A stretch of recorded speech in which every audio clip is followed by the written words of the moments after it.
Exercise 1.1 ಅಭ್ಯಾಸ 1.1 question number 4 306,657 ಮಾಸಹ is equal to 9 ಆದರೆ ಅವುಗಳ ಲಾಸವನ್ನು ಕಂಡುಹಿಡಿಯಿರಿ.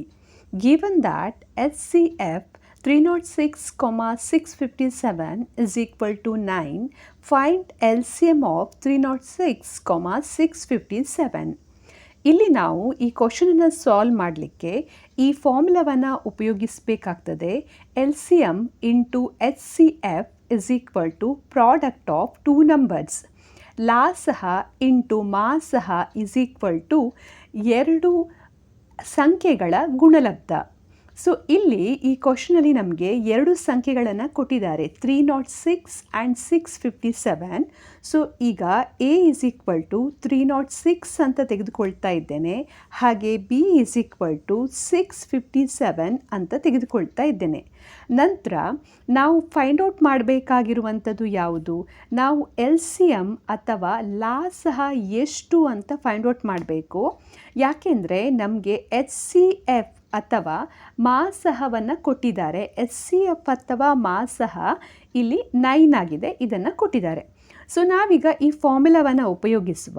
ಫಾರ್ಮುಲಾ ಏನು ಹೇಳ್ತದೆ? ಲಾಸಹ ಇಂಟು ಮಾಸಹ is equal to A into B, ಅಥವಾ ಇಂಗ್ಲೀಷ್ನಲ್ಲಿ LCM into HCF is equal to A into B.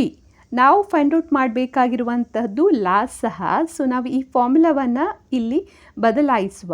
ಲಾಸಹ is equal to A into B. ಈ ಮಾಸಹ ಈ ಸೈಡಿಗೆ ಬಂದಾಗ ಛೇದ ಅಥವಾ ಡಿನಾಮಿನೇಟರ್ಗೆ ಹೋಗ್ತದೆ. ಸೊ ಲಾಸಹ is equal to A into B divided by ಮಾಸಹ, ಅಥವಾ ಇಂಗ್ಲೀಷ್ನಲ್ಲಿ ನೀವು ಇದನ್ನು LCM is equal to A into B ಭಾಗಿಸು HCF ಅಂತ ಬರೀಬೋದು. ನಂತರ ಇಲ್ಲೀಗ ಬೆಲೆಗಳನ್ನು ಸಬ್ಸ್ಟ್ಯೂಟ್ ಮಾಡಿ. ಎಯ ಬೆಲೆ ಎಷ್ಟು ಅಂತ ಕೊಟ್ಟಿದ್ದಾರೆ, ನಾವು 306 ಅಂತ ತೆಗೆದುಕೊಂಡಿದ್ದೇವೆ. ಸೊ 306 ಇಂಟು 657 ಡಿವೈಡೆಡ್ ಬೈ ಮಾಸಹ 9 ಅಂತ ಕೊಟ್ಟಿದ್ದಾರೆ. ಸೊ 9 ಅಂತ ಬರೀತಾ ಇದ್ದೇನೆ.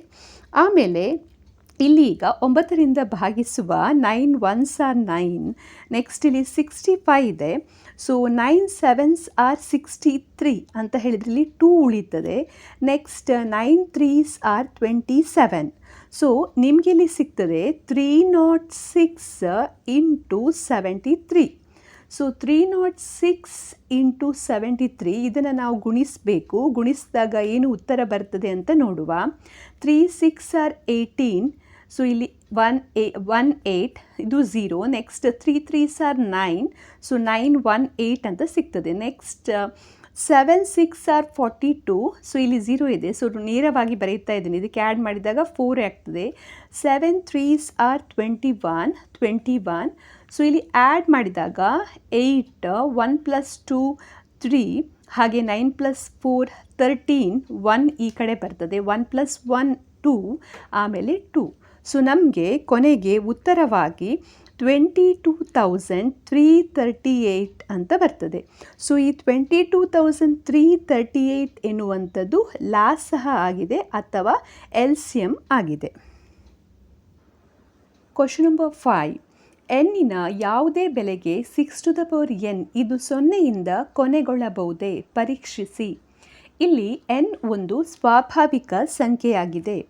Check whether 6n can end with the digit 0 for any natural number. So ನಾವಿಲ್ಲಿ 6n ಎನ್ನುವಂತಹ ವ್ಯಾಲ್ಯೂವನ್ನು ಫೈಂಡ್ ಔಟ್ ಮಾಡಿದಾಗ ಅದು 0ಯಿಂದ ಎಂಡ್ ಆಗ್ತದಾ ಅಂತ ಹೇಳಿ ಚೆಕ್ ಮಾಡಬೇಕು. ಅಂದರೆ n ಎನ್ನುವಂಥದ್ದು ಇಲ್ಲಿ ಸ್ವಾಭಾವಿಕ ಸಂಖ್ಯೆ ಅಥವಾ ನ್ಯಾಚುರಲ್ ನಂಬರ್ಸ್ ಅಂತ ಕೊಟ್ಟಿದ್ದಾರೆ. ಸೊ ಸ್ವಾಭಾವಿಕ ಸಂಖ್ಯೆಗಳು ಅಂತ ಹೇಳಿದರೆ 1 2 3 ಈ ರೀತಿಯಲ್ಲಿ ಅದು ಮುಂದುವರಿಯುತ್ತಾ ಹೋಗ್ತದೆ. ಸೊ 6n ಅಂತ ಹೇಳಿದರೆ, ಈಗ 6n ಅಂತ ಹೇಳಿದರೆ ನಮಗೆ 6 ಬರ್ತದೆ. ಹಾಗೆ 6n2 ಆದರೆ ನಮಗೆ 6 × 6 ಅಂತ ಹೇಳಿದರೆ 36 ಬರ್ತದೆ. ಆಮೇಲೆ 6 to the power 3 ಅಂತ ಹೇಳಿದರೆ 6 ಇಂಟು 6 36, 36 ಇಂಟು 3 ಅಂತ ಮಾಡಿದಾಗ 216 ಬರ್ತದೆ. ಸೊ ಇಲ್ಲಿ ಏನು ಕ್ವಶನನ್ನು ಕೇಳಿದ್ದಾರೆ ಅಂದರೆ, ನಾವು ಇಲ್ಲಿ n ಎನ್ನುವಂಥ ಸಂಖ್ಯೆ ಒಂದು ಸ್ವಾಭಾವಿಕ ಸಂಖ್ಯೆ ಅಥವಾ ನ್ಯಾಚುರಲ್ ನಂಬರ್ಸ್ ಆಗಿದ್ದಾಗ ಈ 6ನ ಪವರನ್ನು ಫೈಂಡ್ ಔಟ್ ಮಾಡಿದಾಗ ಅದು 0 ಇಂದ ಕೊನೆಗೊಳ್ತದಾ ಅಂತ ನಾವು ಚೆಕ್ ಮಾಡಬೇಕು. Can end with digits 0 or not ಅಂತ ಹೇಳಿ. ಸೊ ಇದಕ್ಕೋಸ್ಕರ ನಾವಿಲ್ಲಿ ಅವಿಭಾಜ್ಯ ಅಪವರ್ತನ ಅಥವಾ ಪ್ರೈಮ್ ಫ್ಯಾಕ್ಟರ್ ಮೆಥಡನ್ನು ಉಪಯೋಗಿಸ್ಬೋದು. ಹೇಗೆ ಅಂತ ಹೇಳಿದರೆ, ಈಗ ಯಾವುದೇ ಒಂದು ಸಂಖ್ಯೆ 0 ಇಂದ ಕೊನೆಗೊಳ್ತದೆ ಅಂತ ಆದರೆ ಮೊದಲಿಗೆ ನಾವು ಅದರ ಅಪವರ್ತನಗಳನ್ನು ನೋಡುವ. ಉದಾಹರಣೆಗೆ ಈಗ ನಾನು 10 ತೆಗೆದುಕೊಳ್ತೇನೆ. ಈ ಸಂಖ್ಯೆ 0 ಇಂದ ಕೊನೆಗೊಳ್ತಾ ಇದೆ. ಸೊ ಇದರ ಅಪವರ್ತನವನ್ನು ಫೈಂಡ್ ಔಟ್ ಮಾಡಿದರೆ 2 5s are 10. ಸೊ ನೆಕ್ಸ್ಟ್ 5 ಇಂದ ಭಾಗಿಸಲ್ಪಡ್ತದೆ. ಸೊ 2 ಮತ್ತು 5 ಎನ್ನುವುದು ಇದರ ಅಪವರ್ತನ. ಸೊ 10 ನಾವು 2 ಇಂಟು 5 ಅಂತ ಬರಿಬೋದು. ಹಾಗೆ ಈಗ 50 ತೆಗೆದುಕೊಳ್ತೇನೆ. ಇದು ಕೂಡ ಒಂದು 0 ಇಂದ ಕೊನೆಗೊಳ್ಳುವ ಸಂಖ್ಯೆ, ಅಂದರೆ 0 ಇಂದ ಎಂಡ್ ಆಗ್ತಾ ಇದೆ. So 2 25s are 50. ನೆಕ್ಸ್ಟ್ ಇದು 2 ಇಂದ ಭಾಗಿಸಲ್ಪಡುವುದಿಲ್ಲ, 3 ಇಂದ ಕೂಡ ಭಾಗಿಸಲ್ಪಡುವುದಿಲ್ಲ. ಹಾಗಾಗಿ 5 ಇಂದ ಭಾಗಿಸಬೇಕು. So 5 5s are 25. Next 5 1s are 5. So ಈ 50ಯನ್ನು ನಾವು ಹೇಗೆ ಬರಿಬೋದು? 2 ಇಂಟು 5 ಇಂಟು 5 ಅಂತ ಬರಿಬೋದು. ನೆಕ್ಸ್ಟ್ ಇಲ್ಲಿ 100 ತೆಗೆದುಕೊಳ್ತೇನೆ. ಸೊ ಇದು ಕೂಡ 0 ಇಂದ ಕೊನೆಗೊಳ್ತದೆ. So 50 are 100. ಆಮೇಲೆ ಪುನಃ ಇಲ್ಲಿ ನೆಕ್ಸ್ಟ್ 2 ಇಂದ ಭಾಗಿಸ್ಬೋದು. So 2 25s are 50. ಆಮೇಲೆ ಇಲ್ಲಿ ಇದನ್ನು 5 ಇಂದ ಭಾಗಿಸಬೇಕು. ಸೊ 5 5s are ಇಲ್ಲಿ 25. ನೆಕ್ಸ್ಟ್ ಪುನಃ 5 ಇಂದ ಭಾಗಿಸಬೇಕು. ಸೊ ಇಲ್ಲಿ ನಮಗೆ 100ಗೆ ನಾವು 2 ಇಂಟು 2 ಇಂಟು 5 ಇಂಟು 5 ಅಂತ ಸಿಗ್ತದೆ. ಅಥವಾ ಇಲ್ಲಿಗ 60ಯನ್ನು ತೆಗೆದುಕೊಂಡ್ರೆ 2 ಇಂದ ಭಾಗಿಸ್ತಾ ಇದ್ದೇನೆ. 2 3s are 6 30. ನೆಕ್ಸ್ಟ್ ಪುನಃ 2 ಇಂದ ಭಾಗಿಸ್ತಾ ಇದ್ದೇನೆ 15. So 2 15s are 30. ನೆಕ್ಸ್ಟ್ ಇದನ್ನು 3 ಇಂದ ಭಾಗಿಸ್ಬೋದು. 3 5s are 15. ಹಾಗೆ 5 1s are 5. ಸೊ ಇಲ್ಲಿ 60 ಅಪವರ್ತನ ಏನಾಗ್ತದೆ? 2 ಇಂಟು 2 ಇಂಟು 3 ಇಂಟು 5.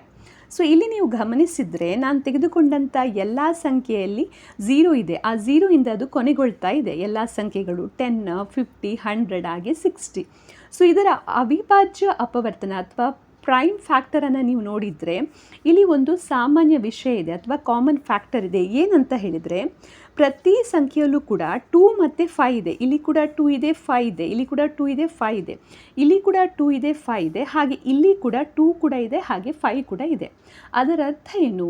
ಈಗ ಯಾವುದೇ ಸಂಖ್ಯೆ 0 ಇಂದ ಕೊನೆಗೊಳ್ತದೆ ಅಥವಾ ಎಂಡ್ ವಿತ್ ಡಿಜಿಟ್ 0 ಅಂತ ಹೇಳಿದರೆ ಆ ಸಂಖ್ಯೆಯ ಅವಿಭಾಜ್ಯ ಅಪವರ್ತನ ಅಥವಾ ಪ್ರೈಮ್ ಫ್ಯಾಕ್ಟರ್ 2 ಮತ್ತು 5 ಆಗಿರಲೇಬೇಕು.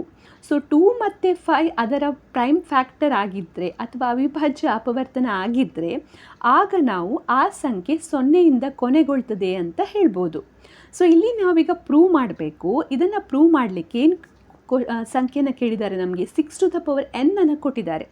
ಸೊ ಅದು 0 ಇಂದ ಕೊನೆಗೊಳ್ತದ ಇಲ್ವಾ ಅಂತ ನಾವು ಚೆಕ್ ಮಾಡಬೇಕು. ಸೊ ಅದಕ್ಕೋಸ್ಕರ ನಾವಿಲ್ಲಿ ಏನು ಮಾಡ್ತೇವೆ ಅಂದರೆ, ಮೊದಲಿಗೆ ಈ 6 to the power n ಏನಿದೆ ಅದರ ಅವಿಭಾಜ್ಯ ಅಪವರ್ತನವನ್ನು ಕಂಡುಹಿಡಿಬೇಕು. ಆ ಅವಿಭಾಜ್ಯ ಅಪವರ್ತನದಲ್ಲಿ 2 ಮತ್ತು 5 ಇದ್ದರೆ ಆಗ ನಾವು ಹೇಳ್ಬೋದು 6 to the power n ಎನ್ನುವಂಥದ್ದು 0 ಇಂದ ಕೊನೆಗೊಳ್ತದೆ ಅಂತೇಳಿ.